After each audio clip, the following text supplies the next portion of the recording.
Good afternoon, Facebook Live. My name is Seth Horner. I am the principal tuba player of the Britt Festival Orchestra and also the North Carolina Symphony during the year. And I'm joined here by my good friend Nate Farrington, who has an exciting project that he is putting on here at the Britt Festival this Sunday at 8 p.m. tomorrow night. We just began working on it today, and Nate is here to talk to us a little bit about this project. A couple of things about Nate. Nate and I have been friends for a pretty long time. We go way back to the Curtis Institute of Music. And 2002-ish. Yeah, that's right. Yeah, we played tennis, and we were roommates at the Aspen Festival. So we like to hike. Yep, we had a good time there. But a couple weeks a year, I get to call Nate a colleague, and that is here at the Britt Festival. Nate, during the year, is the principal bass of the LA Opera and lives in Los Angeles, so he does a lot of great stuff down there. And so, Nate, please tell us a little bit about this project, the Battleship Potemkin. This is a real departure from my day job as a bass player. But Teddy Abrams, our music director, had the idea of taking this super famous, super influential silent film, Battleship Potemkin, which is, if you look on cinephiles websites and the rankings of historical movies, it's always near the top. And it's this piece of Soviet propaganda from 1925 that this mega famous director Sergei Eisenstein directed. It's sort of his most famous work, his most accessible work, and it's a story of an uprising on a battleship that took place in Russia around about that time and sort of sparked the Russian Revolution. If you're watching the movie, it definitely sparked the Russian Revolution, but that may be a little, license that they were taking there in the name of propaganda. But what we wanted to do, and what our goal was to reinvigorate this film that's almost 100 years old now, using the voice of the orchestra and sort of bring it to life through the lens of these big master works that we set to the movie like an original movie score. So our pieces, we took 22 pieces, famous pieces of music, and unwound them and made up transitions and sort of bound them to the scenes that you're watching so that it all fits sort of like a glove. It's kind of amazing, actually, how some of the music seems as if it were written to follow the film. So where did the idea come from to rework this score? Well, as is the case in many innovative moments in life, it was a money thing. Where there's an old score that was made up of Shostakovich's music that sits over top of the movie. It doesn't hug it very closely. It was sort of loosely laid over top, and it sort of provides mood music for the movie more than something that is very exacting, scene by scene. And this movie is from 1925. Movie's from 1925. So movie scores have changed quite a bit since then. Right. It was a moment where Shostakovich was sick. It was a moment where he was sort of disinterested in the project because by the time, of course, he got a hold of it, he was an older man and the movie was somewhat old itself, and I think he was over the notion of Soviet Russia by the time this project came into his lap. So the effect of the Shostakovich score, not to say it too bluntly, is it wasn't moving in our mind. And on top of that, the Russian music that was laid over top of it is not public domain music. So you pay through the nose for the opportunity to play the score that doesn't really do much for the movie itself. And so Teddy commissioned me and a writing partner, Sebastian Chang, marvelous composer, who was conductor in residence here at Britt a couple years ago. Right. He commissioned us to take public domain classical works that the audience would recognize and use the full breadth of an orchestra's voice and an orchestra's capabilities to tell this story alongside the movie. And so we have things that are as small as, small percussion ensemble. And then there are some of the famous quartet moments from Schubert's Death and the Maiden and the Janacek Kreutzer Quartet that move through solo piano stuff, Rachmaninoff's C-sharp minor prelude and the Bach Toccata and Fugue in D minor for organ. And then we move through some early classical symphonies and we get into bigger and bigger voicings for the orchestra as the stakes of the movie sort of increase. The weight of the orchestra's voice is added to by the selections we chose. So it ends up being this sort of, I like to describe it as Fantasia meets Soviet propaganda. And it puts the orchestra on display in a really unique way that generally this day and age, if you go see a movie at a concert hall, if you go see a performance where the orchestra is accompanying live, most of the time you're there very specifically to watch the movie and enjoy the nostalgia of that connection you have with the visuals. But this was designed very much to be a cohabitation between the incredible visuals that Eisenstein came up with and the capability of the orchestra. We wanted to put the orchestra on display here. Just having done the rehearsal this morning of all this music that you guys put together, it's pretty massive. Yes. But it reminded me a lot of playing a similar concert with, for example, Star Wars or Harry Potter, which are also humongous scores to play. For me as a brass player, I definitely experienced those here in this area. 80,000 Yeah. measures of music in the score. By the time you take all the parts across, it's 2,200 bars long, the whole score, and then there's 42 parts that are happening in there. And so, to curate all of that and be in charge of everyone's notes and the minutia, all the dots and jots and tittles that are necessary for everybody to understand where they're supposed to be, has been an unbelievably large project for a lonely bass player who's used to showing up just for rehearsal and laying down the bass part and going home. Let me ask you this question. So how did you transition from being a lowly bass player, as you mentioned, to getting into this type of work? I think you'd have to ask, my therapist about what led to this. It's an outcry. Doctor privilege. Yeah, exactly right. Privilege, No, it's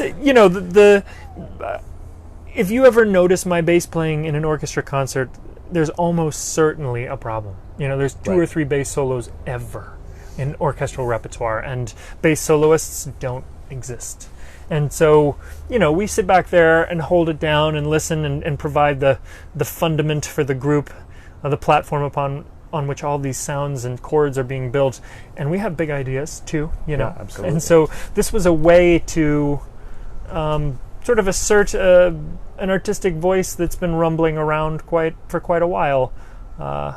And Teddy found you guys for this. I mean, I used to send Teddy little tiny snippets of 20-second long videos that I'd take on my phone, and I would set them to famous classical things and bother him with them all the time. He never knew when he'd get a new video of the inchworm inching along to Debussy. Benjamin Britten. Yeah, exactly right. You have no idea. But some of them I was really proud of, and apparently it made enough of an impression on him that when he started thinking about doing the project, he came to me and asked if I'd be interested, and then absolutely gave me some training wheels and a fantastic support system in Sebastian Chang, who's used to writing for big orchestra, who's used to taking care of this sort of massive size group. Right. Sebastian is a conductor, composer, who went to school with Teddy and I. And you. And a great pianist. He's a marvelous pianist. He's kind of a jack of all trades, and he is definitely the guy you want when handing the 80,000 measures of responsibility over to a guy like me. You want him there overseeing things. And he did a marvelous job of making sure that everything got down on the page. And these things are big projects, and catching all of the details and making sure it all comes together is an ongoing experience as the piece lives. You're constantly tweaking things and changing things and trying to make it all fit better. So it's an interesting process. What would you say is the most unexpected thing that has happened to you while working on this project? The most unexpected thing was that the copyists that were in charge of giving us all of the completed notes for us to assemble had to stop working on it in the middle of the project, essentially quit in the middle. Oh, really? Which left it all on our plate. And so it's meant a deep dive into the orchestra and into the writing for the orchestra that you never get as a single instrumentalist. The notes on the page look very different for a clarinet than they end up looking for the tuba. And when you play the note that is written on the page, the clarinetist note sounds oftentimes different than the tuba note sounds. And learning and becoming familiar and sort of becoming a master of understanding all of the moving parts in an orchestra has been the joy of the project and the difficulty in the project, and it's been a PhD in gives me new respect for what conductors do, gives me huge respect for just the process of publishing and engraving. It's been a really neat process. But this film, Eisenstein, the reason we're watching the film 100 years later is because Eisenstein was a great genius in the same way that Beethoven and Mozart were geniuses. And I've always had this thought that orchestral music flowed through opera into movies. First silent movies, and then what we see now. And those great, everybody's always asking where the great composers of today are, and I totally believe they're film directors who are overseeing now, beyond the music, they're overseeing all the moving parts and the production expenses. It's amazing to watch. And Eisenstein was the guy who absolutely blew the scale of this thing up. It's 100 years old, but it looks like a modern movie. He's got camera angles happening from places they'd never conceived of. He's got hundreds and hundreds of extras involved in shots with cranes coming down the steps. He's invented the concept of montage. Right. We say montage, we throw it around a lot, but it's in every show and every movie we watch always these days. About this montage, this is a major aspect of this film, right? Yes. Tell us a little bit about what montage is. Number of different types of montage, but they all have one thing in common. All types of montage are using two images next to each other to evoke an understanding that you couldn't have from just a single image. They influence each other uniquely. And it seems really obvious this day and age because we do it constantly. We see it in our advertising. Advertisements are nothing but little montages throwing extra information and making Cuts associations. and But you can take those images and you can mess with people's feelings. And it's so interesting that it flows out of the Russian government and that time period. Because they were literally looking for ways to manipulate human emotion, and they happened upon this idea, and Eisenstein wrote about it and came up with these ideas. He starts cutting the movie, the camera shots in rhythm for a while, and so you're rolling along and you don't know you're watching this as it's happening. You're just seeing a sort of rhythm happens, and you get involved in the rhythm, and then he wants you to feel a little edgy, so he starts doing it a little faster, and that's called metric montage. And then there's all sorts of symbolism that is involved in the montage as well, where they take these, they take the crashing waves of the sea smashing on rocks, and it makes you just a little uneasy as the next thing you see are two sailors talking about revolution, and the weight of what they're talking about is now associated with the turmoil of these waves hitting rocks and breaking all over. And he's loading up this movie with subconscious cues that make you feel things. And that was his stated goal. That's what he does. It absolutely is the thing that filmmakers have been desperate to do ever since he put this thing out 100 years ago. They're ripping off scenes frame for frame from this movie. The Odessa Steps sequence. So I was going to ask you about this sequence, the Odessa Steps. This is a famous scene from this movie that has been recreated in other movies. I was thinking about The Untouchables. Yeah, The Untouchables is frame for frame. You're watching. It's the Tell scene us in The about that Untouchables where the kids' strollers coming down the stairs slowly. You're watching Kevin Costner. The baby's going down the stairs, and he's innocent, and he's caught up in this mafia war, and it's exactly the same thing that's happening in Battleship Potemkin as the Cossacks are coming down and murdering the peasants in Odessa. There's a baby stroller coming down, and the baby carriage is rolling down these stairs, and